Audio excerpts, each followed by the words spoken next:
You're listening to the Diplomats podcast on Asian geopolitics. As always, I'm your host in New York City, Ankit Panda. And my co-host Prashant from Washington, D.C. How are you today, Prashant? Good. How are you doing, Ankit? Doing well. I'm keeping a close eye on U.S. President Donald Trump's first visit to the Asia-Pacific region, which has been ongoing this week. He is currently in China, about the midpoint of his visit. He still has Vietnam and the Philippines on the agenda.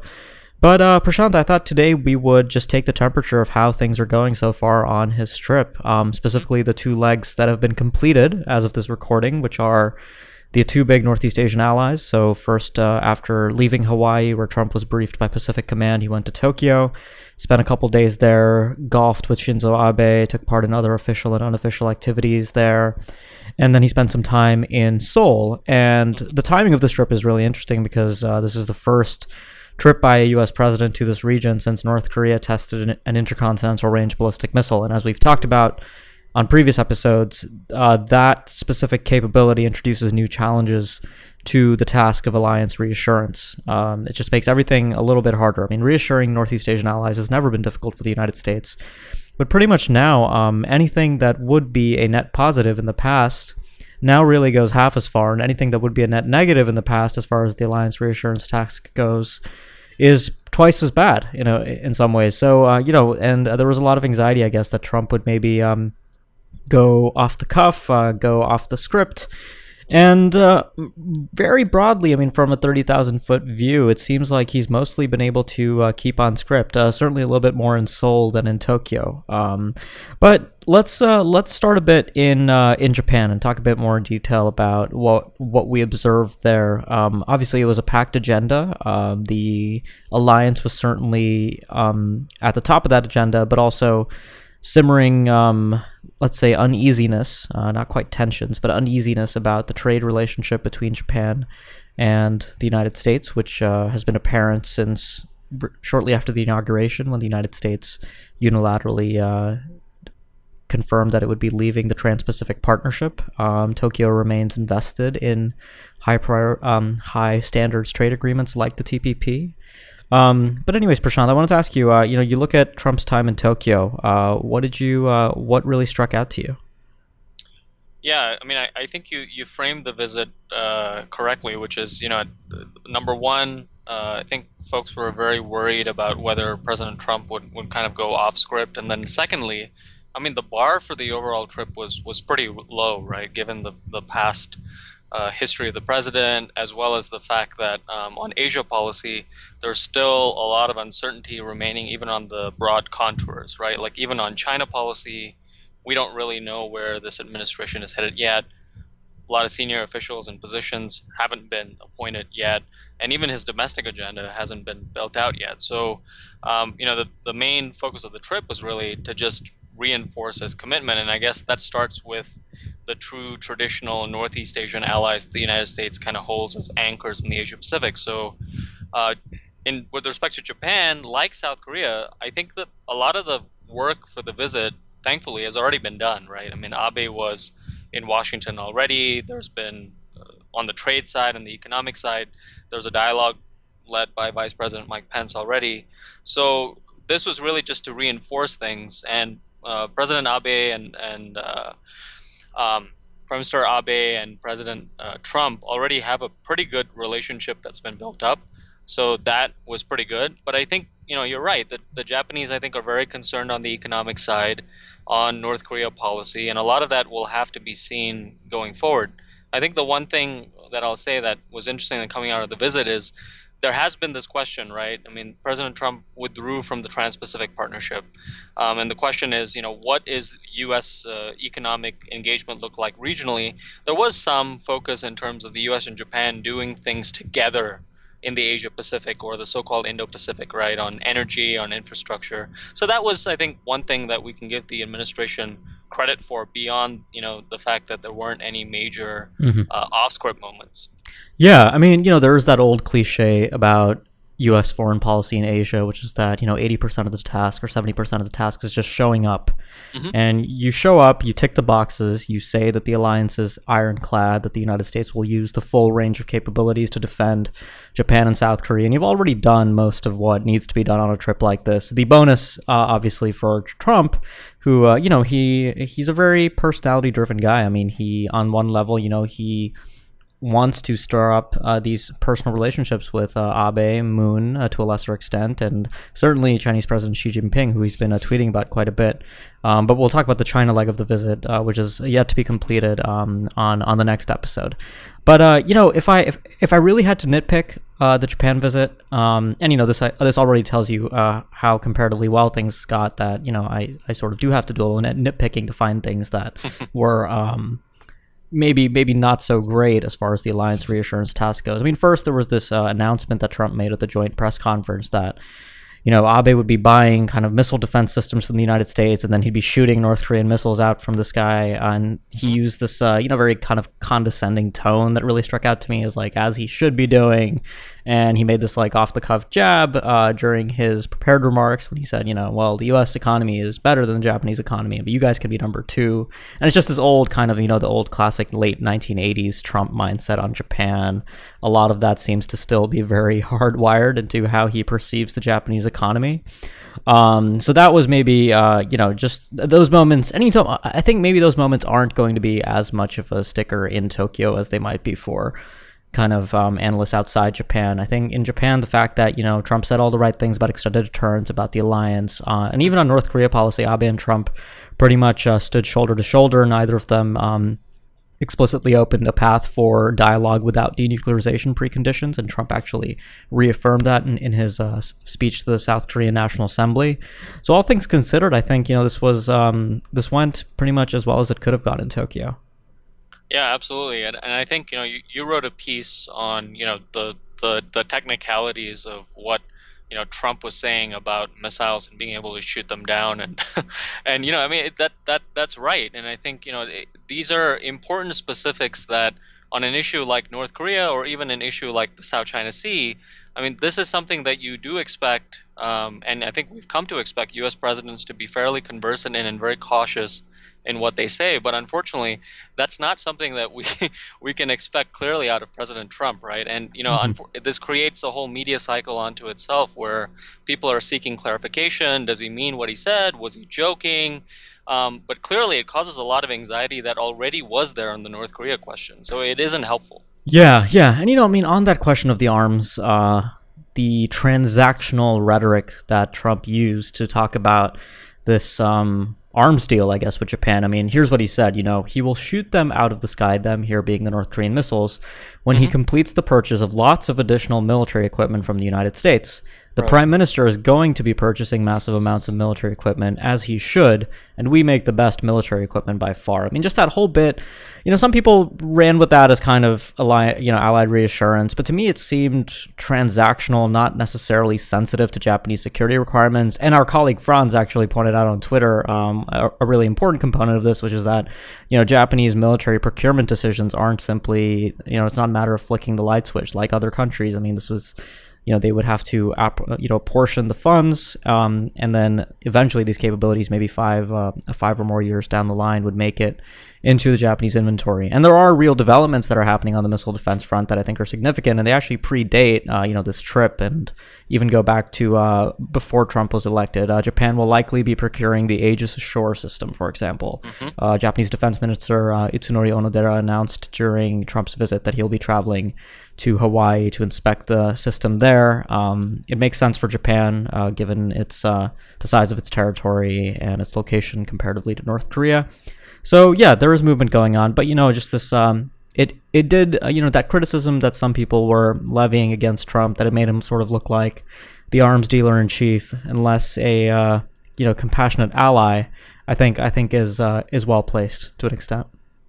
Yeah, I mean, absolutely. And I think it's also the fact that Trump tries in a lot of these trips and engagements to sneak in domestic politics when he can into these engagements, because I think that's ultimately where his focus lies, right? So whether it's, okay, you guys are going to be buying stuff and the details remain unsaid, Or, as we'll talk about later on the South Korea visit, when he was when he was giving the speech, and later on in his remarks, sort of pointing out, oh, by the way, we're looking tough. We're the biggest military in the world.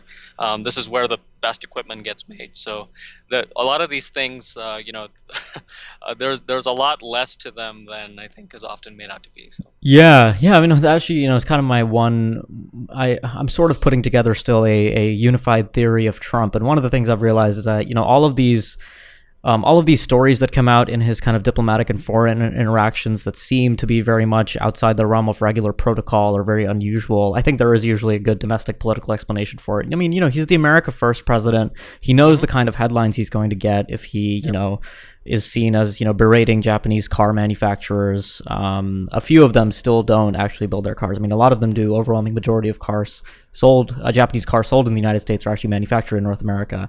But if he gets the headline where it's like Trump went to Japan and he told Japanese businessmen that they should manufacture more, and he applauded kind of Toyota and Mazda for already doing so, and then he's selling arms to Japan, which is going to build lead to pork barrel spending on defense back at home and create jobs. I mean, all of this, there is a pretty compelling domestic explanation a lot of the time, I think.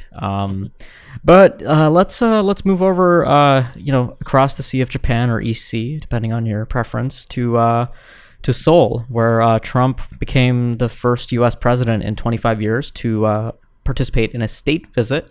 This confused some people because obviously every U.S. president has visited South Korea, but the state visit in this context means something specific. It means the South Koreans foot the bill, and there's just another level of ceremonial flair to everything. And this was, I was pretty concerned about the South Korean leg of the visit. I thought it'd be difficult, not only because the Trump and Moon administrations just have a different outlook, or have had a different outlook, even though they've been mostly speaking on the same page when it comes to issues like North Korea, but also the odds of Trump going off against the Korea-U.S. Free Trade Agreement, KORUS, appeared to be high. But again, there were a few developments, like he left Peter Navarro, who's been kind of the main advisor back at the White House, encouraging Trump to kind of take a closer look at KORUS and potentially scrap it. He was left back in Washington for this trip, so he didn't actually come along.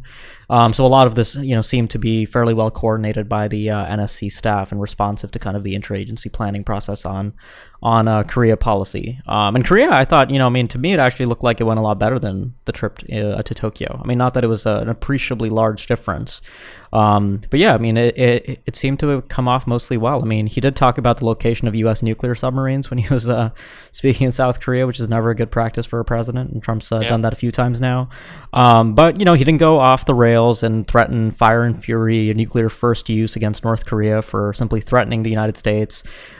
He said all the right things again on the alliance. The United States will be willing to use the full range of capabilities. He said that he had a fairly conventional sort of Republican sounding speech when it came to kind of North Korea. I mean, a really big emphasis on human rights and oppression and freedom on either side of the 38th parallel north, which I think really reverberated with some people, and a lot of analysts who'd been critical of Trump, I noticed, thought that was actually a fairly well put together speech on North Korea. There was no kind of clear pathway to talks before North Korea made denuclearization clear and would be willing to put its nuclear weapons on the table. So that, again, I think is interesting because it takes us a little bit of it takes us back from where we were in August when Madison Tillerson put out that op-ed in the Wall Street Journal saying that talks could happen on a less conditioned basis if North Korea simply agreed to a moratorium of missile testing, which it's done since mid-September. But yeah, what really stuck out to you in South Korea? Do you agree with my general assessment, or do you have a different take? I think generally, I mean, again, this is a trip where, in particular, I think people were focused on because they were, partly expecting, or there was a possibility of Trump going off script on a really important issue like North Korea. So the headlines were kind of always there in terms of that. And I think, he avoided the major pitfalls, at least. I think one place where the administration does deserve some credit is that, there's been a lot of criticism on the North Korea front, because the administration hasn't really focused on the North Korea nuclear issue around a broader context about how North Korea matters for Asia and within the broader region and U.S. foreign policy. And I think Trump did that to a certain extent. I mean, it was in part kind of a history lesson for South Koreans who already know their history pretty well. But for Trump, in particular, to sort of stand there and give a long speech and say, here's the historical context. And by the way, here is, South Korea, which is a model for where Asia should be headed relative to North Korea.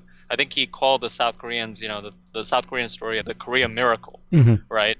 So that broad framing, I think, matters because, as you correctly pointed out, I mean, North Korea, it's not only about the nuclear issue, right? I mean, it's a human rights issue. It's about broader nuclear non-proliferation that has implications for Iran and other cases as well. So I think that was good. I think on Chorus, he didn't explicitly mention that, but there was a little bit of language snuck in there in terms of, hey, this agreement hasn't not been very good for the United States. It's been unsuccessful, and we need to negotiate that. So, he did manage to work in a little bit of his displeasure in there without sparking too much about the headlines. And I think in general, you and I have talked about this before, right? When push comes to shove, the issue is going to be sort of, when do both the United States and North Korea determine that their positions are strong enough for them to come to the table, right? For the North Koreans, they're going to have to actually determine when that is in terms of delivering a capability, in terms of a missile that's going to be able to hit the continental United States in a reliable, predictable way, right? And for the United States, especially for a president like Trump, he's going to want to at least appear tough enough such that this is something where he'll be able to go to the table, but then say that, oh, there's some concession the United States got, for that.